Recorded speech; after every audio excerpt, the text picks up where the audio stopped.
Coming up, a Sad Styles production. Get into it.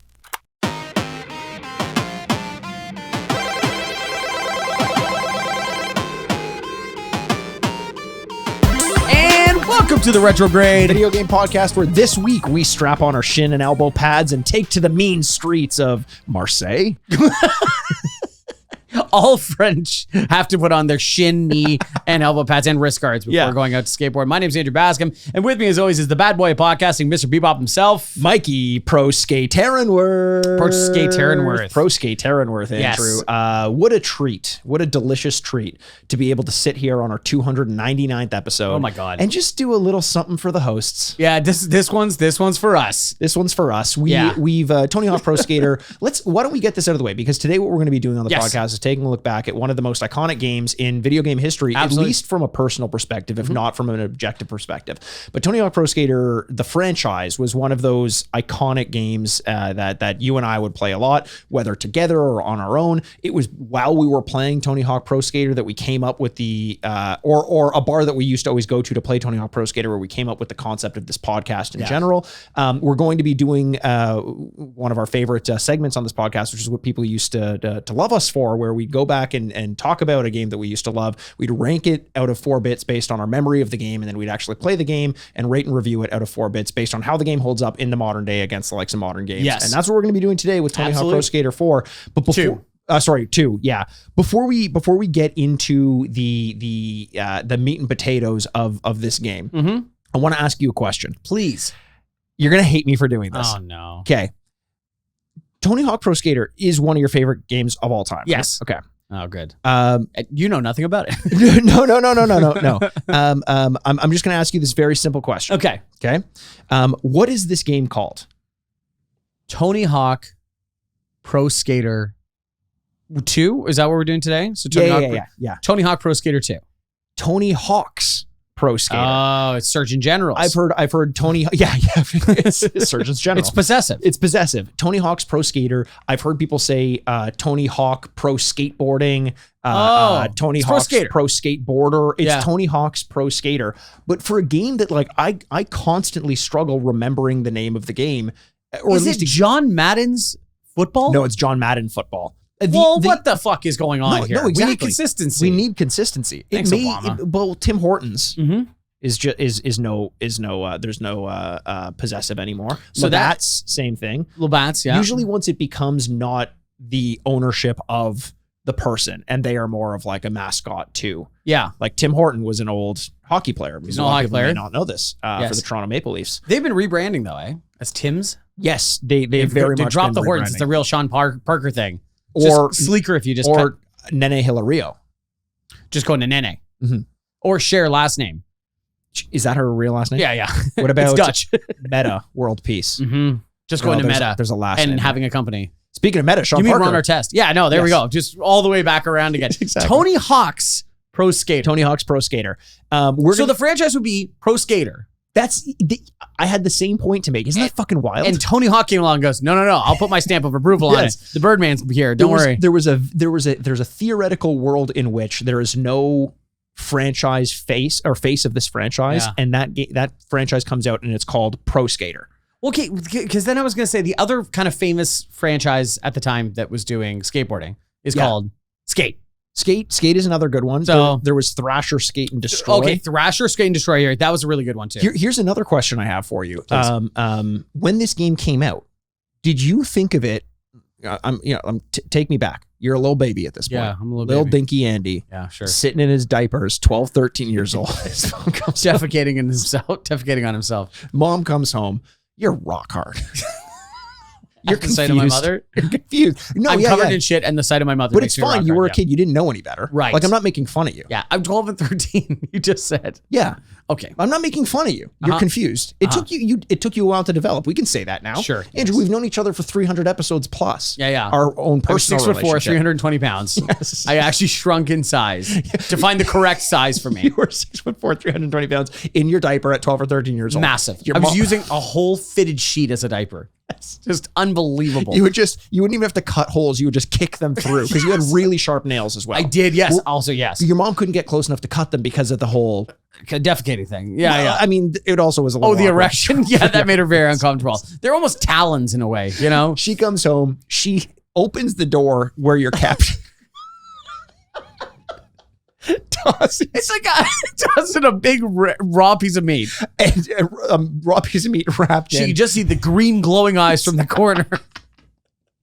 Oh, God. We are 5 minutes into this podcast. The piece of meat is wrapped around an unsealed copy of Tony Hawk Pro Skater. Yes. You pop that into your greasy PlayStation. I don't know why it was so greasy, but it was. Yeah. I use it as some kind of religious figure as I realize I should not consume or destroy this thing. Your I mom kept praise it. saying, like, that's not a napkin. Stop wiping your hands on the PlayStation. But you couldn't tell the difference between gray and white because they kept the lights off where they kept you. So you would just wipe your hands on the PlayStation. I also was a huge fan of American electronics, so Japanese electronics did not impress me at all. No, So I not wiped even my hands with it. close. Not even close. So you boot up Tony Hawk Pro Skater. Yeah. Do you spend some time with it? Yeah. Do you think of Tony this Hawk's. game, Tony Hawk's Pro Skater? Thank you. I very just want to much. make Thank that you. clear. Thank you. Well, you've come such a long way. I since the really room. have from an inaudible 6'4", 320-pound defecating monster with talons. Kicking holes through Kicking holes with green glowing eyes. Enter that into the canon, everybody. When you're playing the game, are Uh-huh. you thinking of it as a simulation or an arcade? Yeah, Game. it's a good point because I was never a skateboarder. Were you a skateboarder? Yeah, I was. You were a skateboarder. I was. This and I got to be honest. Like, I think Activision came to Neversoft and said, "We want to capitalize on how big skateboarding is. Make us a game." No, this is true. This is actually true. I'm taking your word for it. When I read that, I didn't realize, and I'm sure I was also a young kid, 13, 14 years old. I had a fitted sheet of my own. You're a Benjamin Button kind of person. In my mind, Old man. I assumed that skateboarding really didn't get big until Tony Hawk's Pro Skater. Well, I think this is the confluence of like it's just good timing. Yeah. Where this and the X Games starts getting broadcast on ESPN. Yeah. And Mountain Dew gets sold at every 7-Eleven possible. God, yeah. It just all kind of comes together at one point to go like it they all helped each other. I can't say that there was a singular thing that accelerated it. I am sure that most people would say Tony Hawk's Pro Skater as a video game franchise probably accelerated it more than anything else. Especially in the mainstream. Like these people. Did you know these people before? You know what I mean? I don't think so. No. I don't. I think my brother did. Like, he would watch skateboarding videos, but again, I don't know if that was before or after this game. Right. Yeah. But what I mean is like I mean, more to your point, because you said this as well, but like, if this game never existed, the mainstream really wouldn't know much about skateboarding. And I say that because I guarantee you never watched skateboarding at the X Games prior to Tony Hawk. And I know you didn't skateboard. I didn't skateboard, but I did love the X Games. Okay. So I was a huge fan of watching that. And also going to summer camp and things like that. Skateboard videos were on all the time. True. So it was like even there. though it wasn't a direct focus where I'm like, guys, I have a 1989 production of Cats. Do you guys want to put it on? And they're like, no. And then it's all my mom let me watch in my room. Yes. And then they would stuff me into a sheet and beat the hell out of me. It was tangentially in my life. Yeah. So like that, Tony Hawk doing the 900 and stuff like that, which I think happened after this game. No, it happened a month before the game came out. Because I remember exactly where I was. Yes. Where for that. So I was watching it before that's the game. true. I guess we were. I guess we would have been because I remember watching it as well. It happened a month before the game came out. And that really just brought a lot of eyes to Tony Hawk's Pro Skater. But going back to this idea of like simulation arcade. Yeah. Because you mentioned you're like, were you a skateboarder in real life? And no, I wasn't. But I also, which sounds crazy now looking at the game compared to what a simulation is now. Yeah. This game I thought was a simulation. No, I thought this was skateboarding. Yes. And you're like, and you know what the problem is? That 900, the Tony Hawk, so 900 Revolution, he spins whatever the hell it's that like is, 2.5 double times. 360s. Yeah, 2.5 times. Yeah. It's 720 and this is 180. That makes you look at that and go, that's skateboarding. Look at that. He just did 2.5 times a Revolution. That's crazy. So I can jump over a helicopter. Yeah. You know what I mean? Course, and not only once, but like in succession. I could go back and forth with Logan Roy. Yeah. And I was waiting for it. Yeah, thank you. Yeah, fuck off. And so, it felt really possible, but we kind of talked about this while we were playing the game a little bit, is that they had to just keep amping it up. So number 1 feels the most real. Yeah. Number 2 feels more real than that. And then if you light speed number 4, you're like, wait, what's happening now? Yeah. There's no drop damage. There's no, those kind of things that make it feel more realistic. Yeah. Very forgiving. And I remember, playing a game like Thrasher Skate and Destroy, which came out after Tony Hawk's and was wildly nowhere near as popular as Tony Hawk's, but as a huge skateboarding fan, like I said, I did skateboard. I watched skateboarding at this point in my life. I played Tony Hawk's. That was more of a simulation. Even so, like if you landed a trick, you had to like press square to like land your trick. And I was like, oh, this isn't, I was like, this isn't fun. Like I thought I knew what a simulation was. This is more of a simulation. I want to go back to what Tony Hawk is. And I was thinking as well when I was kind of reflecting back on the game, when you first start playing it, if you do like a 7,000 point trick, it's wildly impressive, hard to do, but kind of realistic. It's not until you start to get into like the 50,000 points, the 100,000, where it's like, I don't think this is doable well, you look down because you, I wouldn't know. Oh, you know, I didn't mean to bring it up so early, Andrew, but do you want to talk about it? I think we will get into our actual experience playing this game because it didn't really go so well for you, did it? That is an understatement. It did not go well for me. I played very poorly. I let down everyone that believes in me. And Mikey ate my ass on that podcast. I don't know why I agreed to those terms. Mm-hmm. I thought I was whoever loses gets their ass eaten. I thought I was going to lose. I just turned off my controller. Weird that one thing got turned off and the other got so turned on. It's unbelievable how bad I played. It's okay. So I just wanted, before we get to that, because it's we got to set up the game a little bit more before what is the most fun video game that is realistic to actually doing the thing? So if it's like Goat Simulator or some kind of architectural game or Flight Simulator or whatever it is, what is the most realistic thing to actually doing something that is still the most fun? I'm going to go with a racing game because real racing is about going fast, which is inherently fun. And good racing games, if like the Forza Motorsports or the Gran Turismos, Project Gotham Racing, which everyone is always thinking about. Sure. Those games are meant to be realistic and fun because you're still kind of swiping in between cars and stuff. Maybe not as fun as a Burnout or something like that, but inherently fun. Yeah. Do you have an answer? I'm trying to think what that combination is, because even the things that I like NFL, like Madden or something like that, there is an arcadey element to it. That's tough because I feel like you just can't avoid it. Because it's a video game. It's a video game, and there are certain elements. Like I remember playing the NHL games, and when they first introduced like broken sticks and stuff like that, and it happens to you, and you're like, "This is so cool." The first time it happens, and then it happens again at a key moment. You're like, "Okay, the game hates me. This sucks." Yeah. Even though that does happen to people in like real players in the NHL, it doesn't feel good in the context of a video game, or more often than not, it doesn't. So it's tough to say. But if you're counting sports games as simulation, I think NHL is very fun as well. Yeah, I'm trying to think like Golden Tee.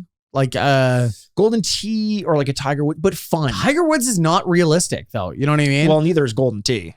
I guess not. Well, no, I hit it off Mario Golf. Yeah. yeah.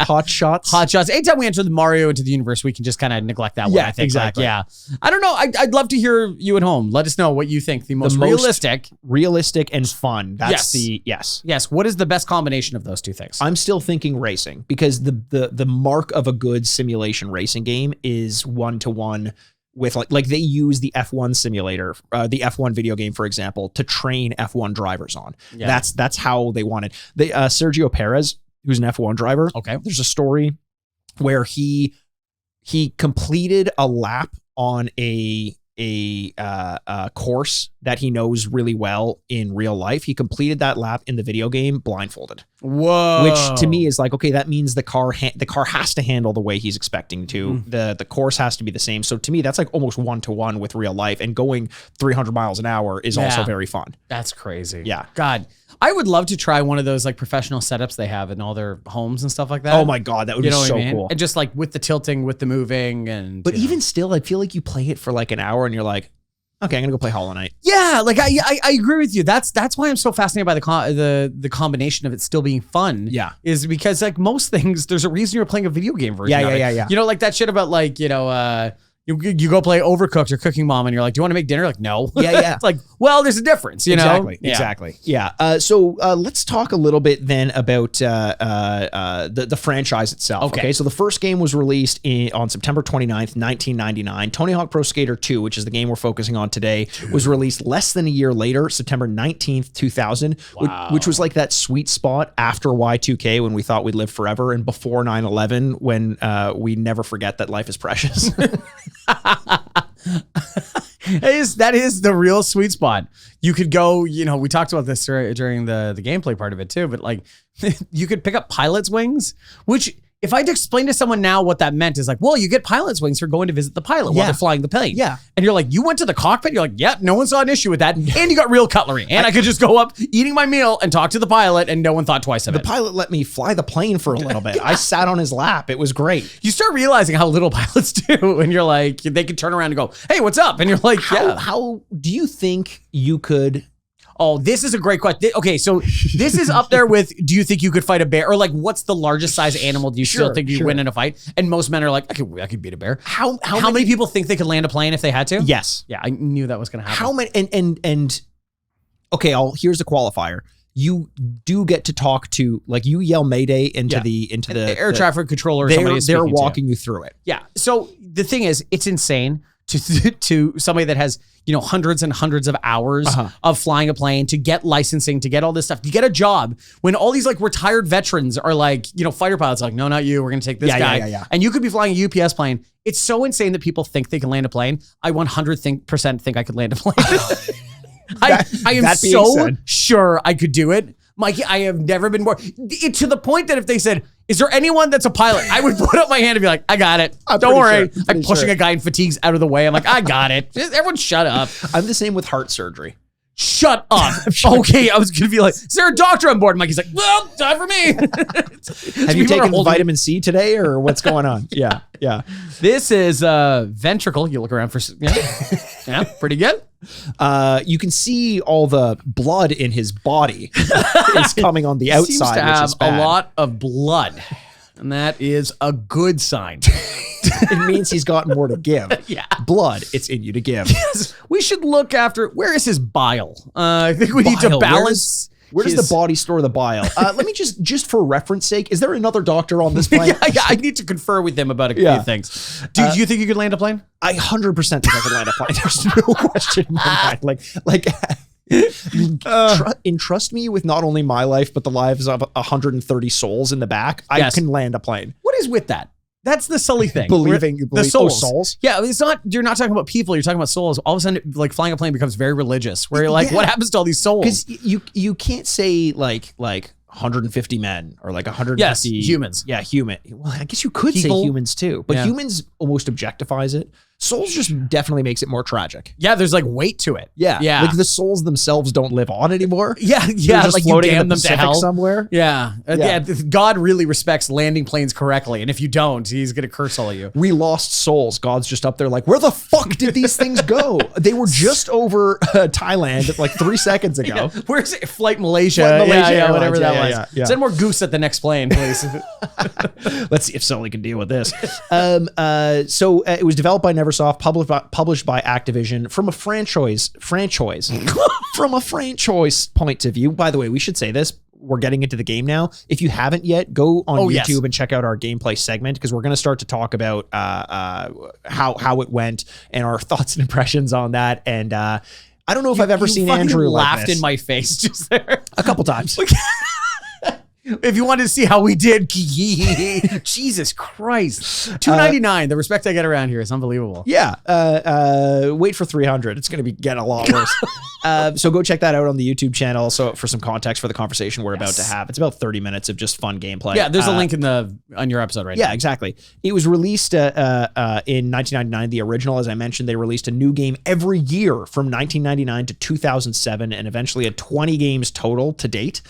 Pretty impressive. Yeah. There's 20 of these things? Yeah. I mean, they're counting on mobile games. Sure, yeah. 20 games from 1999. It's impressive. Yearly. Wow. Yearly. If you get a yearly thing like an NBA game, NHL game. Yeah, like and sometimes multiple releases per year, which is wild. No wonder they killed this thing. They did, but like for the first few years, every release was unbelievable. I think there was a point in time when Tony Hawk actually tells this story. I was going to talk about this a little later, but just before the release of, you're looking at me like I'm telling a joke again. I'm not. I promise you. Why would I think that? A major problem in my life is I start telling a story and people go like, and they're just like smirking. I'm like, sure it is. Yeah, Mikey. yeah. It was just before Yet you don't reconsider any decisions you make in your life. No, it's so fun to have this. Like people just never know what I'm about to, what story I'm about to tell. Yeah. I go up to give my dad's eulogy at some point and they're like, oh, okay, sure. I loved my father. Yeah. Yeah, whatever. Rolling their eyes. The fourth game was about to release. Okay. Tony Hawk got called in by Neversoft and Activision, and they gave him a $4 million check. This is outside of his royalties, outside of his agreement. They just said, this is going really, really well. Take $4 million. He said it's the biggest check he's ever gotten in his life. And I think it goes to show how big this was at the time. This is, again, just prior to the release of the fourth one. The fourth one is often, I think, considered one of the crowning achievements of the franchise. And I think at this time, Tony Hawk's 1, 2, and 3 were all on the top 10 sales list month to month while 4 was about to come out. So no shit, this game is going to be massive. God. The weird thing about Tony Hawk, I guess this is outside the video game thing, is so he leaves his wife later in life, right? Oh. Okay. He leaves it for one of their best friends. Leaves it? His wife. The marriage. Oh, leaves the marriage. Okay. Leaves the marriage for his best friend, one of their best friends, excuse me, who's another couple. Yeah. And so Tony Hawk and this woman get together. They break up 2 marriages to get together later in life. The jilted lovers, they get together. That's great. It's like twins dating twins, where the other ones must look at each other when you're the second choice and go, I don't know, what do you want to do? Yeah, okay, Honestly, I guess. it sounds kind of good. Yeah. No one knows their pain like the person they're now married to. Right? Yeah. And nothing burns the engine, the coal, the engine of jealousy and rage more than that of like, we're going to have the best fucking marriage of all time because I will show them. I promise you. Do you think they were just like blasting Goldfinger at their wedding?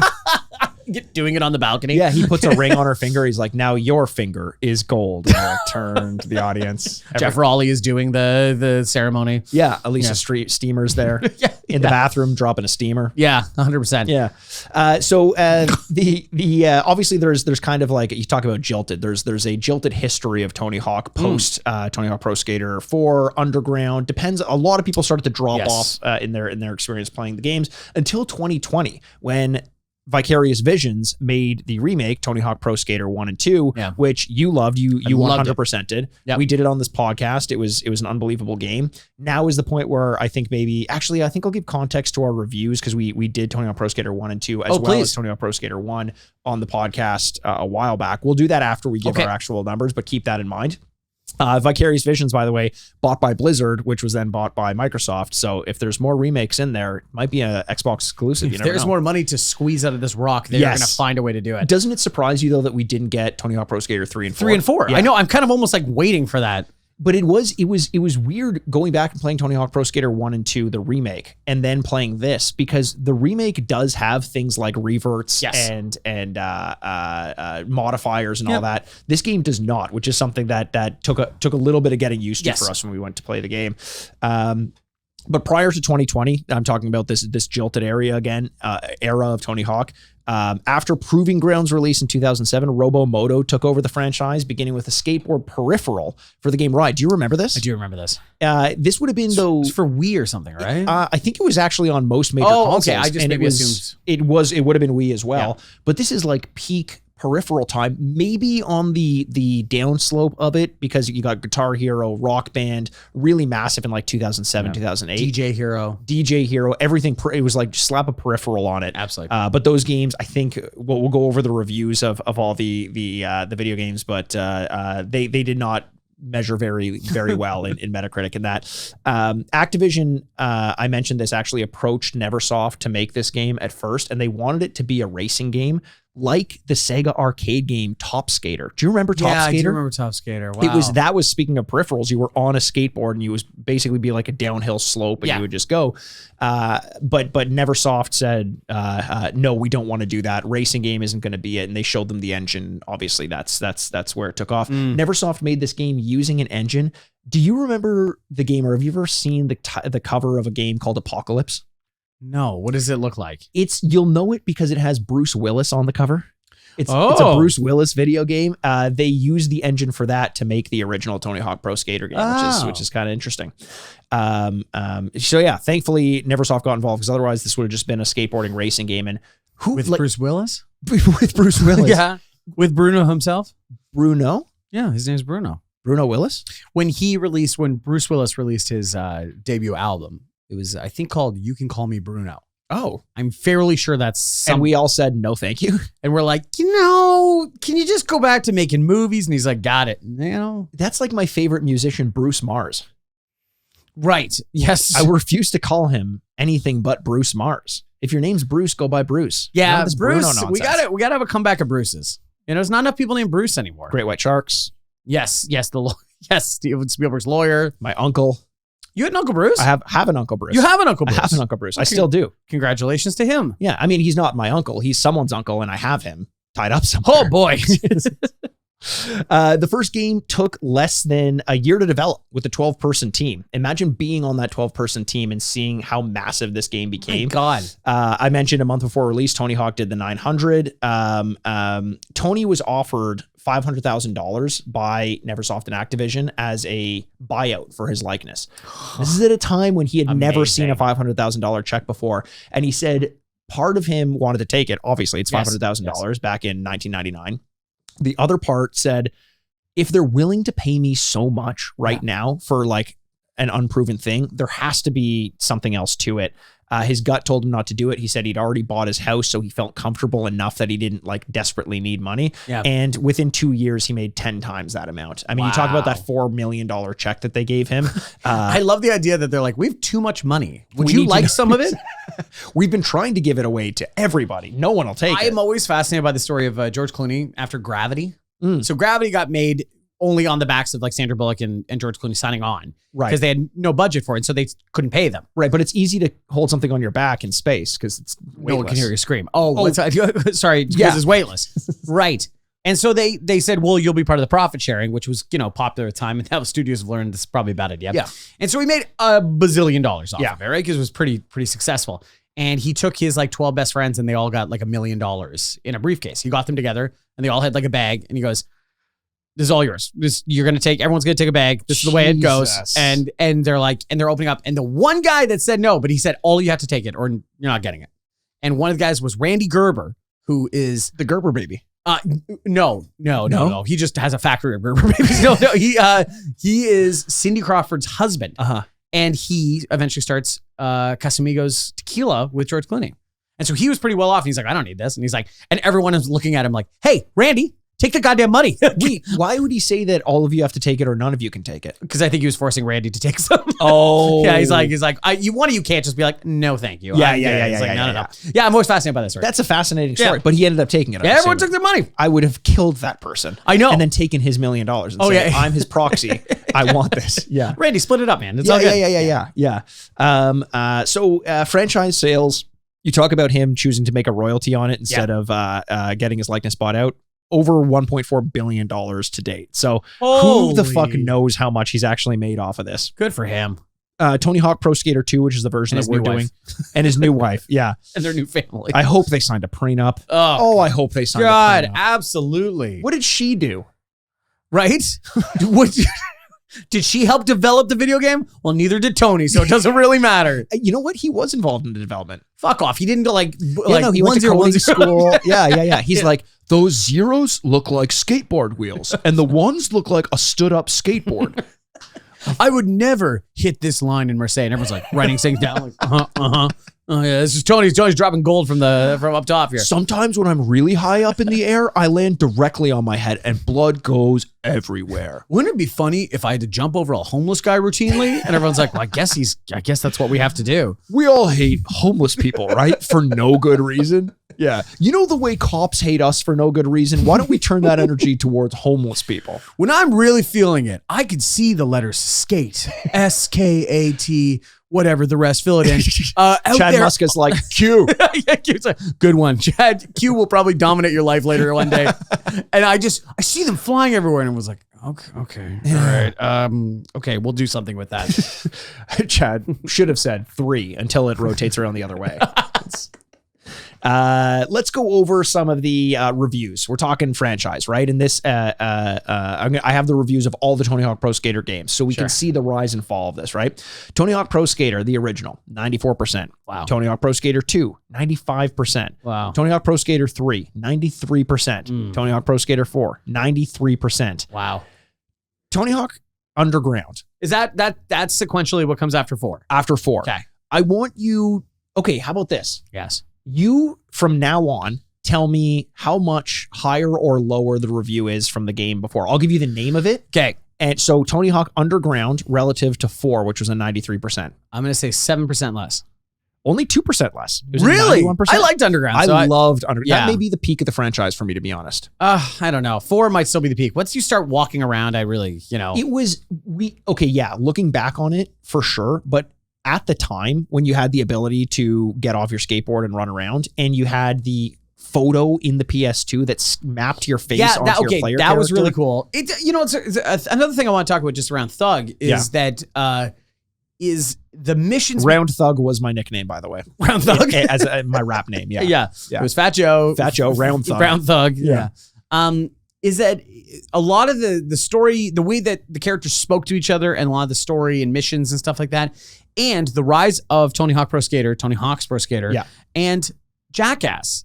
Yes. Seems to be in parallel with each other. It is. And not only that they share a character together, but is that in Bam Margera, is that I just remember the cops the way that it'd be really dope if you did this crazy thing. And it became about not even just skateboarding, but big tricks in general. 100%. Big spectacles. Yeah, it was, I can't remember which Tony Hawk it was, but it was one of the ones that started to implement story. It may have been American Wasteland or maybe even Underground. American Wasteland. Was that the one with the Jackass crew? Yes. Bam Margera was big into it. Wee Man was in it. Yes. Yeah. That was one that I remember the convergence of Jackass, because Jackass was born of skate culture, because it was from Big Brother magazine and all these skateboard magazines. There wasn't a market for people just getting their ass kicked on camera, except for skateboarding, because it came hand in hand. People loved the made tricks as much as the missed tricks, and that was because it's fun to watch people fall down, and that's kind of where Jackass came. But Bam Margera wasn't in it until the third game. Was the third game? Yeah.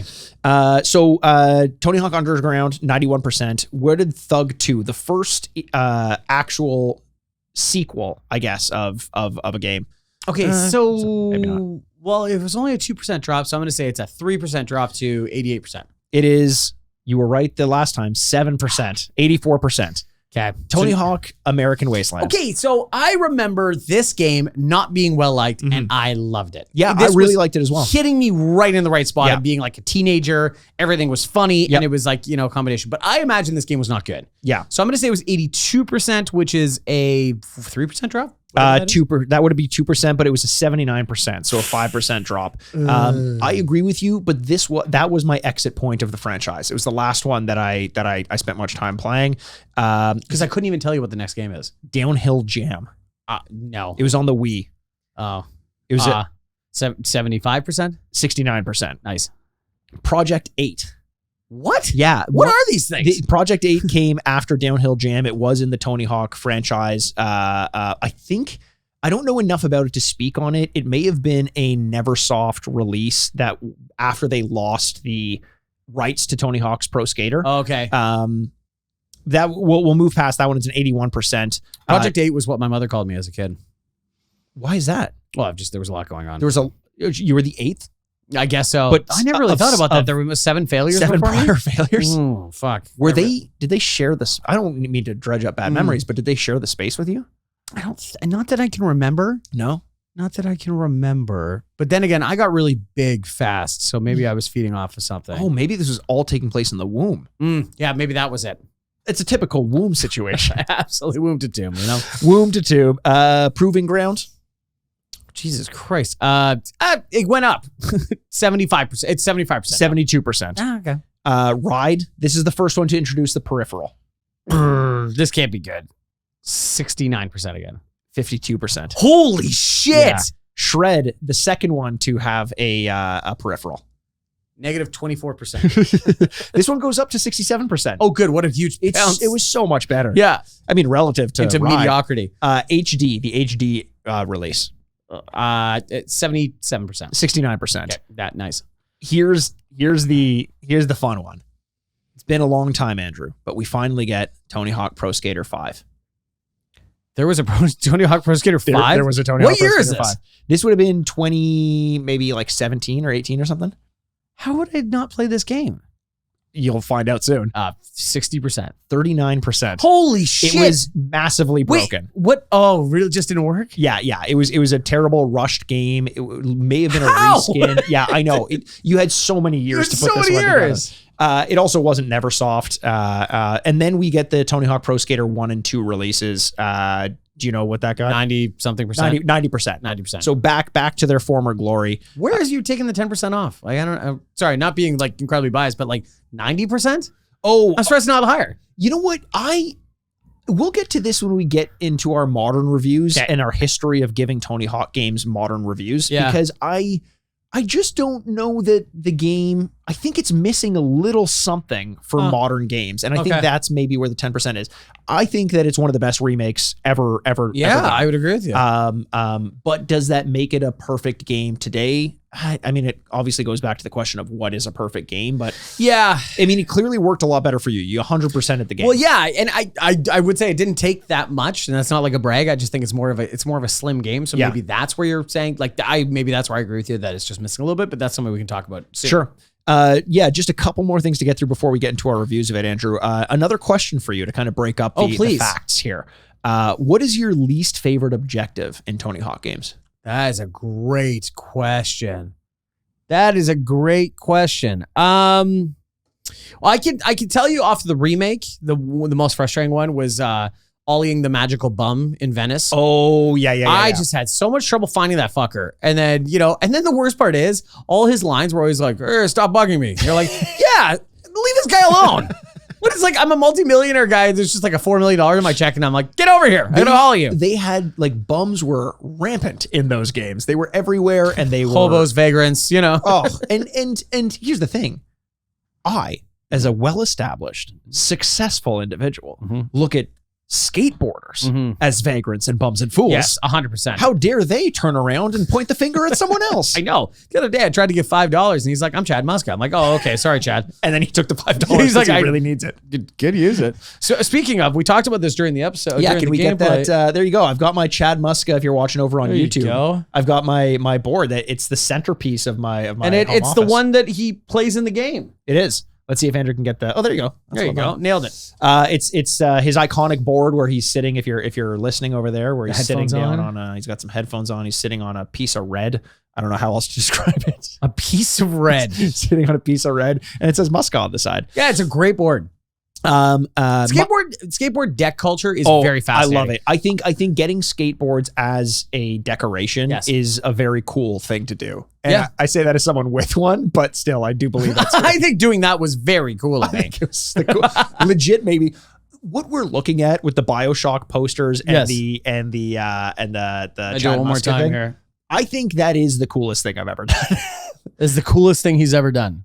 Apart from $2.99. Yeah, I was gonna say $2.99 of a podcast. My least favorite consistent mission is skate. It's just getting the letters. I hate collecting skate. But that is always the easiest, I thought. But it just feels like it feels like it's counter to what the game wants you to do, which is like big scores. It's like just line it up to get this dumb thing. But you kind of talked about it during the gameplay that it just gives you a reason to explore the map. Yeah, it should be like the first thing you hypothetically do, especially in the early games. It very much was. I always found that the high scores, the highest combos and stuff like that, would just happen naturally as you skated the course. For sure. So I never worried too much about that. It was always like, something really, really extreme so if it would be like the biggest lip trick or something like that, something I didn't usually do playing the game, that was always a huge pain in the ass. Yeah. Because then you'd have to go back and go like, what is it? Oh, right. Okay, that's that one. Yeah, check your notebook again. Yeah. Mystery tapes, to me, that was the excuse to explore. And that always felt cool finding. So I felt like I didn't need skate because it's like I see it. I see SKATE and it's just about like changing what I'm doing in the level and going at it at a specific angle. I'm like, whatever. I didn't really love doing that. Okay, here's the final question before we get into the character list or the skater list in the game. What do you think the fastest selling game of the franchise was? I'm going to go with 2 because of the year release date. I would have assumed maybe 3 or 4. Okay.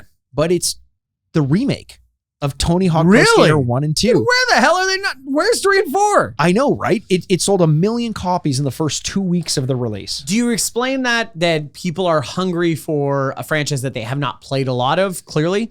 Or is it because more people now are just playing video games? Oh, that's a great question. I think it's probably a combination, but I don't think if you hadn't played Tony Hawk Pro Skater back in the day that you're getting the remake. I think it's more just like, as a kid, most families I don't think are buying 1, 2, 3, and 4. I think they're getting 1 or 2 and skipping a generation and whatever. But now the same kids who had to have their parents buy them a video game are of an age where they can afford to buy the game themselves. There's all this groundwork laid. We all have this one game that we're pointing our attention to. It's not like number 4 comes out and I'm like, I'm still good with 3. Don't worry about it. It's like, it has been 20 years just about, I need this new game. And then they get number 1 and 2 and everyone buys it. I think that's probably more what it is. Yeah, okay, that makes sense. Okay, let's go over the skaters. And I'm going to go the skaters and how many Tony Hawk games they were in. Oh, yeah. Okay.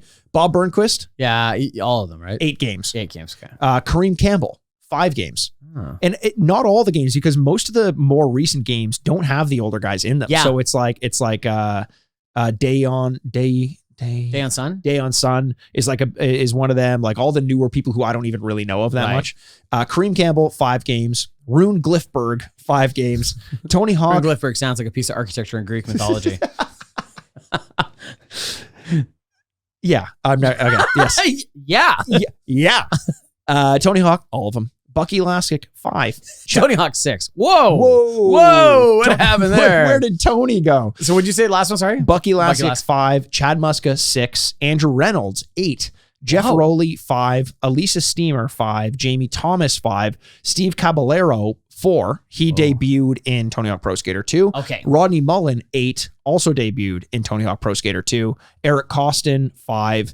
Notable miss from Tony Hawk Pro Skater 2 of the icons, I think, would be Bam Margera. Yeah. He started in 3. The unlockable for Tony Hawk Pro Skater 2, do you remember? Spider-Man. Yeah. Yep. Yeah, that's unbelievable. And it seems like a lot of those are similar numbers. So like a lot of the people from the beginning stopped at 5. Yes. So maybe their contracts ran out after 5 and then that was just it. That may be it. Yeah. It was like a 5-game deal or something like that. And they were probably given much less than what Tony Hawk had, of course. Did you have a favorite character to play as? Rodney Mullen. I liked Rodney Mullen a lot because I liked his skate tapes a lot because it felt like magic. It felt like he actually, the way that Tony Hawk ended up being, where you have these long lines of like rail, picnic table, this and that. He was actually doing that in real life, which is crazy. And he's also just kind of a weird guy too. Like it's like really hard to get him on tape to talk about stuff. Yeah. And so I always liked that part of it too, where it's like, he clearly was seeing a different thing than the rest of us were. So I always found that fascinating. And did you have a favorite special move? Because mine was the sack tap, I think was mine. Right. Sack tap. Of course. Absolutely. Mine was the dark slide. Oh, the dark slide, which is flipping your board upside down. So the grip tape is the one that's grinding, and that's a Rodney Mullen thing. Because you can. This is a huge strategy once you got into the game, and this is one of the things I remember doing. Kind of like how a hockey player has like a certain whip and flex and length of their stick that they like. You have to customize it. There are certain button combinations that I more naturally go to. Yes. And you would map the special moves or the more valuable or easy to pull off moves to the button maps that you would go to more frequently. What was your most common button map that you would use? So I use square a lot because I use a lot of flip tricks. No, but like up, down, like in order to pull off different tricks. It's a lot of, it's ups and downs and squares. Okay. And so it's like up square or up, down square, or, that kind of thing. So, and then hopefully, you were trying to do that and not do a backflip while you were grinding. And fucking hell. God damn it. It ruined everything. I always did my specials to like up, down. Yeah. Like up, down circle, up, down square, up, down triangle. So I knew when I saw it, I didn't have to do like a different one for the grab and a different one for I just knew what my special was going to be. Yeah. And if I did side to side, it could screw up a trick I was already doing if I didn't nail it successfully. Exactly. And I remember always gearing myself more towards this one button combination that would do like the Benihana. Do you remember that? Yes, that I remember the Benihana. And it would like twist your body in this weird way that made it really hard to predict how you were going to land the trick. So I had to like remove that one from it was like left, right circle or something like that. But yeah, I found that's because you're a grab guy. I'm a flip guy. Yeah. I found the grabs are harder because it rotated your body and then you go, oh God, am I going to land straight on so I can get out of this trick? But there was also the thing about grabs is the longer you hold them, it really drives your score up. So like get 2 flips, a grab, and hold the grab for as long as you can. And that gets the multiplier. Yeah. Like there's all these weird strategies that go into it where we started this conversation like, is this an arcade game or a simulation game? Yeah. And we said simulation. And it's like, it is so absurd to have thought about it at that point in time. Do you think when they were developing the game that they intended for the lines to get to be like 1 million points and all that? Or did that just naturally happen? Like, did they want this to be a more subdued game? I don't know. Like, that's a really good question. You know, developers and testers usually do a pretty good, simulation of what the game will look like when it gets into people's hands. Yeah. I very rarely do they do something like are shocked. Yes. But like, oh my God. No, I imagine they knew it was going to be pretty high, especially when they put all the slots in combination with each other. Yeah. All these clear lines that you're clearly supposed to skate down. You know? I think so. Why? What do you think? No, I wonder if the initial intention, like when they're like pitching the game, was not going to be 1 million points, but they just realized that they got so much better at it that what was initially like the route we all take with the game. It starts off challenging. It starts off hard to pull off like a 7-trick combo. And by the end of it, that's really bad. Yeah. Like, when you and I used to play horse in this game, it would be, we can't say we retired the bet. We retired the bet. We can't go back to the horse. It's off to the glue factory. We used to go, and it was like, if you didn't nail a 150,000 point on your opening run of horse, like, they'd put you down. They would put you down. You had a broken leg. Put you down. Yeah. Mm-hmm. And it's funny going back and playing this, like trying to lead up to it. And I guess that'll get us into our experiences playing this game, Andrew. We talked at length about our strategy playing the game as kids and how much we would play it and how obsessed we got with it. We've got not a ton more to say before we give our retro reviews, Andrew, because before we lead into our actual experience playing the game, I think we should lay the groundwork for what we thought about this game to kind of like inform everything that comes after it. So like we said, if you're new to this podcast or you haven't heard one of the previous formatted episodes, we give the game a rating based out of 4 bits based on our impressions of the game back when we played it as kids. So this is like little baby Andrew, little dinky Mikey. I flipped that for you this time. Right. Nice. Out of 4 bits, what did we think about that game? And then we actually have played the game, so we'll give it its rating out of 4 bits based on how it holds up in the modern day against like some modern games. Also out of 4 bits, Andrew, why don't you start us off? What would you rate this game if you had to give it a ranking out of 4 bits when you were playing this as a kid? Giving these reviews is tough when you're talking about a game that you clearly loved. It's really hard, or I'd be lying to everybody if I said this was nothing short of a perfect game for me. Yeah. I loved this game. I loved this franchise up until number 4. I would live and we even just talked about it, maybe even past 4. Yep. I lived and died by playing this game and being good at it and, staying competitive with things. Today's performance notwithstanding. And so I have to give this a 4. It's kind of a boring score, but I just absolutely adored this game, every part of it. Yeah, there is no more to say. This game was so different when it first came out. And we're talking obviously Tony Hawk Pro Skater 1 and 2. 1 was like this proof of concept that was unbelievable at the start. Similar to like NBA Street. It was amazing. And then number 2 came in and really refined it in a way. Point. It's a 4. It's an easy 4. This is one of the most perfect games I ever played as a kid. If they had never released number 3 and 4, I still think I would have played Tony Hawk Pro Skater 2 Tony Hawk's Pro Skater 2. Thank you very much. No problem. As much as I played the franchise, even with 3 and 4. Does that make sense? Totally makes sense. I didn't need an update. I got it. It was great, but the game was as good as I needed it to be all the way back to Tony Hawk Pro Skater 2. It's a perfect score, a perfect 4 for me as well. Wow. So an 8 out of 8 in our retro scores. And now let's talk about our current scores. So we just went back and played before the episode started. Once again, go to YouTube. If not, watch this on YouTube. What are you doing? Yeah. You could have seen the Chad Muska deck and other pieces of art that Mikey think is perfect. Yeah, it is.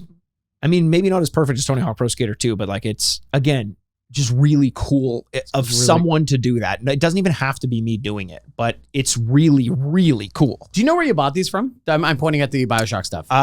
Those were just things I scraped from online. Scrape from online. So you could be this cool if you scrape stuff from online. So we just played over on YouTube, and like I've been saying through this episode, or Mikey has been, insinuating, I'm not bad at this game. No, you're really good at this game. I quite like this game, and I have played a lot of hours into it, and that has resulted in me being pretty okay at this game. Andrew is downplaying it. And before we actually give our scores, let's talk about the gameplay segment. Sure. Because that's really going to inform where this is coming from. And I'm very curious to see where you put this game after the performance that you didn't really give us. But it was a performance. It just wasn't a good one. Well, it depends on what side of it you're watching it from. How so? Go explain the full thing. Like a good pratfall makes me laugh. Well, Chris Pratfall, yeah. I mean, his fall from grace made me laugh quite a bit. Very good, except in the Lord's eyes, which has probably gone up. No, he was arisen. Yeah. No, you are downplaying it. I fundamentally believe this, and you were getting upset when I was saying it during the gameplay segment. I believe you are better than me at Tony Hawk as a franchise. When we used to go to the bar to play this game, it was you were the closer. When we couldn't get a thing, you would be the one to do it. Right. So I honestly went into this assuming that it was going to be me losing horse, me losing trick attack, all that stuff. Yes. You had an off day. Tell us about it. Quite so. We played 4 games competitively, and I did not win a single, not a single game, a single element of the game. So in 2 of them, it was trick attack. You have to finish 2 minutes and have the highest combined score. Yes. Of all your tricks. I lost both of those. Yes. And then previous to that, we had played horse, which we'd renamed Nay. Because it said, what did it say again? It was a really funny joke. It was a really good joke. I don't remember. It said, give us a horse word, because the name of the game is horse, but you could choose the word. Yes. And it's typically horse. Yes. But the prompt is give us a horse word. Yes. And the only horse word I know is nay. It's the only horse word. Yeah. Not Maine. They can't say that. It's just not in this society, not the cancer culture. No. Yeah. Jackson, Maine. So we played that, and I didn't win a single letter. I got swept twice in a row. So I didn't even face the littlest bit of success in this game today at all. And to be perfectly honest, it wasn't close. And so I have a real crisis of confidence. I don't know what happened today. It's really awful. Can I give a theory? I think if you say the controller, I'm going to punch you in the nose. No, I don't think it's the controller. Okay. Mikey kept threatening to switch with me. He goes, do you want to switch? Yeah. Like this really if you want to take the weak way out. Every time something went wrong, you look down at the controller. Well, I was trying to figure out what is going on. I was trying to figure out what I did wrong, and there's only 2 options here. It's me or the controller. Right. It's like the tennis player that hits into the net and then looks at his racket. Yeah. Like the racket's going to look back like, my bad. I didn't realize you were swinging that time. Oh, shit. Sorry I thought we were going to let that one go. Yeah. I think it was out. You should challenge it. Yeah. I was trying to figure it out. My theory is not the controller. My theory is that whenever we play Tony Hawk, we usually opt for number 4. Why wouldn't we? It has everything we remember. It has the modifiers. It has the reverts. Very interesting you bring this up. Why? We're about to give it a modern day score. Oh, okay. No. I think I will come close to you on this one. Yeah. Those modifiers and those additional things, that's what lets you string along like a 1,000,000-point score. And I think they realized, although a lot of people looked at Tony Hawk Pro Skater 4 as though it had too high a difficulty rating, but they had to factor in that everyone who's played that game has played numbers 1 through 3. Yep. But it allowed you to do so much that you could pretty much do an endless chain of tricks. The last game that you 100%ed was Tony Hawk Pro Skater 1+2, the remake, but that had reverts and modifiers in it. Yes. So that's the game you're used to playing. Tony Hawk Pro Skater 2 is a much slower pace. It only allows you to do manuals. You can't do reverts. You can't do modifiers. You really just have to focus on landing one big trick. And maybe I'm better at the vert element of the game because weirdly, I think that there was no reason to really play as a vert-only player as a street player in Tony Hawk Pro Skater 1 and 2, because it was harder to chain these things together. In 4, it mattered whether a vert person could do street things because you were going to grind and then you were going to do jumps. And in this, you could do one or the other. I realized playing horse that I could just do like one really good vert trick. And if you were trying to grind it out, you wouldn't be able to put as much together. Like, is there something to it? Yeah, there? I think so. I also had trouble just visualizing, like, okay, so if I jump here, will I land there? Right. Like, I just missed the number of things I just missed. Yeah. Like, missed a rail completely, or, whatever. Or I was thinking at the Venice, not the Venice, at school, there's like a long winding, staircase. Yes. Grinding. And I tried to jump over it and just hit the rail and fell over it. And I was like, okay, I'm not getting this. And so, I had real trouble all across the board. Like there was very few successes to point out. It felt like watching Tommy Hearns late in his career. Yeah. Just trying to string together that one last win. I was on real Larry Holmes status there. Stumbling through the ring. Just brain I got it. Like, I guess the modern reference would be Tony Ferguson at this point. But poor guy. Getting to the corner and everyone's like, you're doing good. It's like, I don't believe that's true. Brutal. Yeah, it was, but I think that might have something to do with it. Just that feeling of knowing there's more to do and not being able to do it. Your muscle memory is completely thrown off. Like you said almost jokingly that you're having a crisis of confidence, but I think you went into every line like, I don't know what to do with this. I don't. And that threw you off a little bit. I didn't have any confidence I'd land anything. So it really kind of, when you really, ambition is a huge part of this game, and being able to like, no, I got to keep going. I got to jump off of this and manual and then, do something. Because your first attempt, you did just like a free skate. Like the first thing you did was just like a free skate through the warehouse or something like that. And you did really, really well. Yeah. It wasn't until Horse that things started to fall apart. Boy, did they. Just like this podcast. When we start introducing Horse, it really just all fell apart. Yeah. What do you so you want to get into your review, Andrew, like or maybe say a little bit more about what felt different, what you expected to feel better or worse? So, okay. Almost every element feels different. I think the problem is, and you're going to hear this in my review part of it as well, is that there's a remake out there. Yeah. There's a remake of this game that looks spectacular, that has a combination of new skaters and old skaters. It has a combination of new music and old music. And the graphics are spectacular, and it moves just really like greased up. You're sliding around like crazy. It's really, really nice. Going back to doing this feels like a developmental project. It feels like version 1. Sure. And I just played the finished version. Yep. So it's really hard to point at things and go, this was spectacular. The draw distance is unbelievable. If you leave any area of the map, it disappears. Yeah. So it's good in the way that it moved the game forward and moved all these things so that we can still be playing it and talking about it today. But going back to play it is a rude awakening. That's what I would say right now. So do you want to go straight into your review? I guess so. I'll just I'll give it my review. It is hard to give a Tony Hawk game a bad review, except for Tony Hawk 5, it turns out, but I'm not going to play that. But at the same time, I can't give this a good score. Yeah. Because we have a better version of this game in the modern day, which is what I'm rating this game as.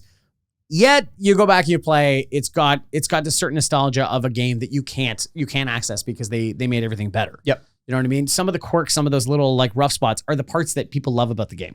And you can't change that. But the problem is, if you're looking for excellence, there is an excellent version. It's not this. I'm going to give it a 2 out of 4. Oh, wow. That's way lower than I would have expected. I just don't know why. Why in the world would you play this game, though? I get nostalgia. I'll touch on that in my review because which is coming now. Which is coming right now. Stay tuned for this you moment. Said it like it was like next episode. Tune into episode 300, which is just me monologuing about Tony Hawk Pro Skater 2. Here's all the issues I got with you people. I know what you mean. Like, this is not the best version of the game that you can play today. If what you're looking for reasonably is polish, complete mechanics, the breadth of capabilities that you have as of Tony Hawk Pro Skater 4 and beyond, there is a better version. It's the remake. Yeah. There's a better version than this game in Tony Hawk Pro Skater 4, and there's a better version of this game in Tony Hawk Pro Skater 3. Yeah. This is in a weird limbo state where it isn't the original, and you can't look at it and be like, I know it's rough, but warts and all, this was what we had. This is Tony Hawk Pro Skater 1. Oh my God. That to me is better than Tony Hawk Pro Skater 2, even though Tony Hawk Pro Skater 2 is a better game than Tony Hawk Pro Skater 1. That exists in a vacuum in a way, and as like a museum piece more than number 2 does. Number 3, I think, is kind of similar. I almost see like number 1 is a high point, 2 and 3 are kind of valleys, and then 4 comes up to kind of like wrap it all together. if I'm going back to play Tony Hawk Pro Skater, the franchise, I don't think I'm choosing 2 and I don't think I'm choosing 3. I think I'm going with 1 or I'm going with 4. Yeah, that makes sense. However, there is something that I do like about the exact state that Tony Hawk Pro Skater 2 is in. Clearly, it works with my sensibilities and capabilities in the game because I was actually decent with it. But I do really miss the revert, and I do really miss the modifications, and I do miss the double presses for different types of kick flips and heel flips and stuff. So it doesn't give me what I'm expecting, and it isn't the pure shot of nostalgia that Tony Hawk Pro Skater 1 is. However, it's still a very fun game. I'm going to give this one a 3 out of 4.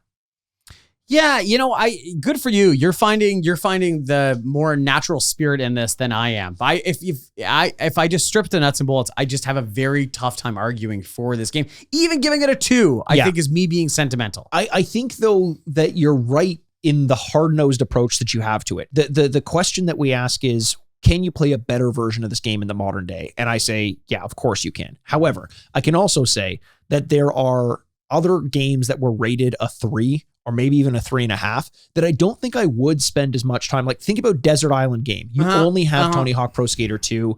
It's still a really fun game in the modern day. There are much better versions. On Desert Island, anything would have been, I don't know if that's the way I think I'd give up gaming.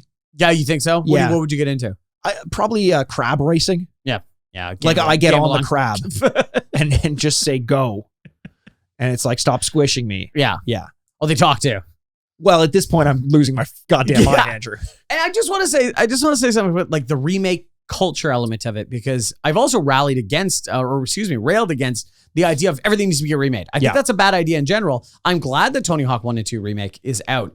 But if you said the original Super Mario or something like that, and you're like, oh, we remade that. I'm like, no. Yeah. That first one is, I want that first one. Yeah. I don't want this version. I would want that version. Yes. And that's where my score comes from. What I think you're getting at, and I think makes so much sense in remake culture, like when it does work, is give me the feeling I thought I had when I was a kid playing this game. Absolutely. Because at that time, that's a really good point. 3D modularity, like turning, like rotation and the graphics and everything. Like I used to be like have a big crush on Elisa Steamer based on her avatar in this game. Like interesting. I don't think she's into you. Well, clearly she's an avatar, Andrew. Yeah, but if she met me in real life, if she saw my Chad Muska deck, some of those avatars are pretty sexy. Deck. Oh, deck. Oh, okay. But that feeling that I had, like I assumed it was, it looks like the little skateboard wheel on the Muska deck looks like he's just hanging dong. Looks like he's hanging big dong too. Yeah. Uncomfortable dong, I think. That would hurt that someone. would not be not good for anybody. No. It would be impressive to look at you, like, wow. And then you're like, oh, what do I got to do? Keep it away from me. Yeah. Oh my God. It's like a weapon. But no, I bring up the Elisa Steamer thing though, because I thought that these were photorealistic graphics. Yes. I thought that the frame rate was great. I thought that the controls were smooth. The remake the graphics are great. There are reflections on the ground. Yeah. The characters look like their avatars or look like their real life representations. They even have like an old school mode that you can look at that gives you the graphics you think you were seeing when you were playing it as a kid. That's the version of this game that is peak. And that is probably a 4 out of 4. Mm-hmm. But this is its own thing, which is clearly less, but still good in my mind. I still had a good time playing it. Do you want to go over, Andrew, the reviews we gave to Tony Hawk Pro Skater 1 and 2? Yeah, I'd love to. Man, this is just like, it's $2.99 episode of this podcast, and yet I could still fight for the idea of why certain old things are good and certain old things are bad. It's such a moving target, and I think a lot of it is the experience that we have in the moment. Look, we're not spending a month with these games either. No. So much of it is impressions day and date.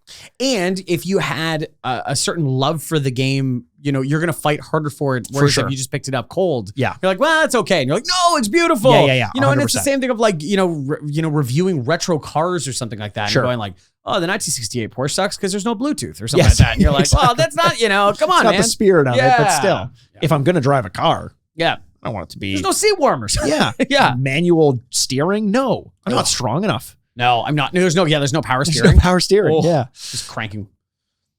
Just like you to Elisa Steamer. Tony Hawk Pro Skater 1. We did this on episode 22 of the podcast. Oh my so God. it's not even available to listen to anymore because So our back young. catalog only goes up to 200. Thank God. Or 200 episodes prior. You gave it a 4 in the retro score. I gave it a 4 in the retro score. You gave it a 3.5 in the current score. I gave it a 3.5 in the current score. So kind of in keeping with that theory of the pure nostalgia shot being like warranting a pure nostalgia versus you get a little bit better and it makes you realize what you're missing. That's a big difference. Yeah. Tony Hawk Pro Skater 1+2 remake, retro score 4 and a 4. A little bit strange, but we're just basically doing like the Tony Hawk Pro Skater retro score. You gave it a 4 in the current score. I gave it a 3.5 in the current score.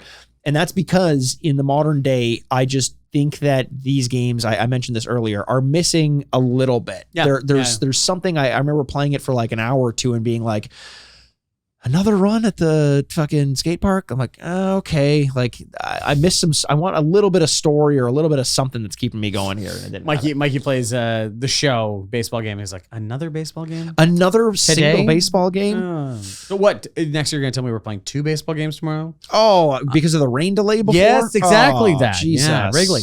But yeah, no, I get it. Like, you know, our current. By the way, our score is combined now is an 8 in the retro score and a 5 in the current score for a combined score of 13 out of 16. You got it right, Andrew. I'm just confirming in case you're like a Chad Muska type. That math was correct. Yeah, Mikey was sliding around an abacus to help me out there. But hey, 13 out of 16.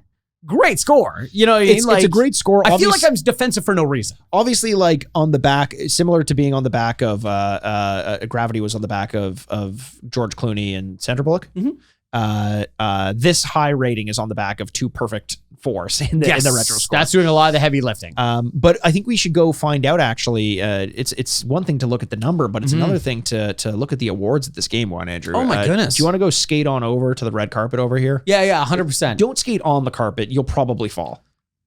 Oh, carpets? Yeah, no. It's hard to skateboard on them. But let's skate over there, and I'll meet you over there. Okay, sounds good. Let's go. You've been waiting for it all year. The most glamorous award ceremony of the week. Ladies and gentlemen, the Grady's. Oh, wow. I did fall. You did fall. Yeah, I did. It's pretty... almost as funny as you playing this game I was going to say, it's pretty on theme for me today, is falling off a skateboard. Yeah. You should do that more often when we play the current versions of this game, I think. It helps me feel better about myself. Oh, yeah, does it? I can't put it into words. Because I'm bad, that makes you feel good? Because it makes me feel better, relatively speaking. Let's go to the wonderful language of Germany and talk about Schadenfreude. Schadenfreude. I can say it because my last name is German. Yeah, your last name is German. That's so interesting. Yeah. Do you have any ties to Germany still or no? I think they ousted my kind pretty swiftly at a certain point in history. And you probably just dropped all the traditions. You're like, you know what? Probably best. I just pointed to my dad and I was like, I think he's Jewish. And then I was like, I'll be a good boy. I'll be a good boy. You would be this person. No, it's the I don't need to outrun the bear. I need to outrun my friend kind of thing. Exactly. 100%. Exactly. But you know what moves faster than bears? What's trains? Trains. Yeah, they'll catch up to you and bring you all the way back to. Oh God, we're still talking about Germany, aren't we? What? Oh no, our poor German listeners. You know what? I don't even know if that's true. They probably are just like shrug, like yeah. Well. Here's a question: how does Germany teach World War II?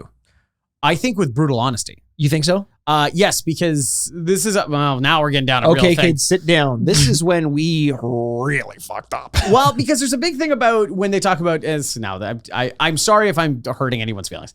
Is that when they talk about like Confederate statues, is a big thing is how they teach World War II in Germany. There's no honoring statues of fallen generals or anything like that. The place where Hitler died is a parking lot, and there's not even a plaque. They paved paradise? Whoa.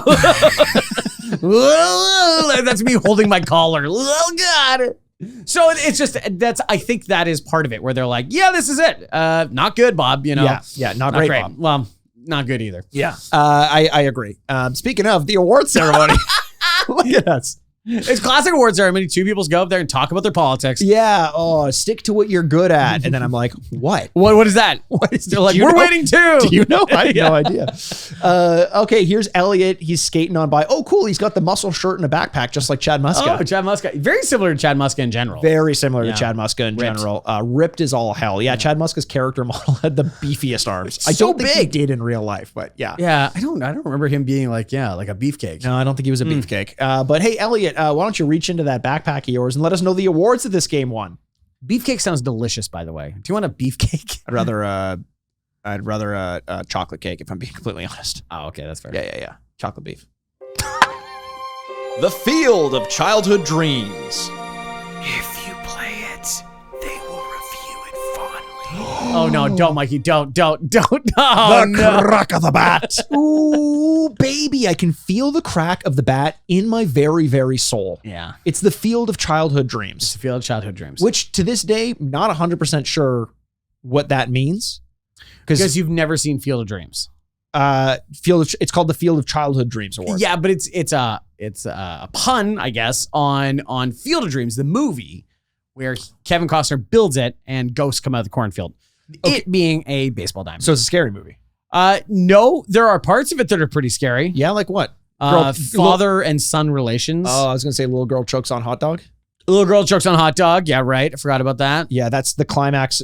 I haven't seen it, but I'm imagining that sounds like it would be the climax of a movie called Field of Dreams. As a little girl chokes on hot dog. Yeah. Guy gives up on his whole life of being a ghost who plays baseball. Right. To cross over the barrier into the real world to save her life by literally pulling a hot dog out of her throat and then has to, I guess, go to the afterlife. Wow, what an incredible guess. Is that what happens? Yeah, that's what happens. Oh man, I feel like I know this movie innately and inherently. Yes. But that is the logical conclusion to a movie where Kevin Costner builds a baseball diamond ghost come out in of it. Iowa. Yeah. Yeah. What a weird movie that we like talk back. I guess it's more the premise. The idea is that wouldn't you love to talk to your deceased relatives? Some of them. I don't know. Other ones. Good. Get out of here. Get the fuck out of here. What did you think about the Confederate War? Yeah, a large part of my family fought in the Confederate War. The Field of Childhood Dreams. If you're a new listener, we're Canadian. So the Field of Childhood Dreams is where the retro score is a 7 or higher. Obviously, this game with the 8 gets it. Yeah, but it clears it with a easily. bullet, just like my relative did in the Confederate War. What side do they fight on? I'm not going to say. I'm not going to tell you. I'm not going to tell you. Yeah, I think that's very fitting.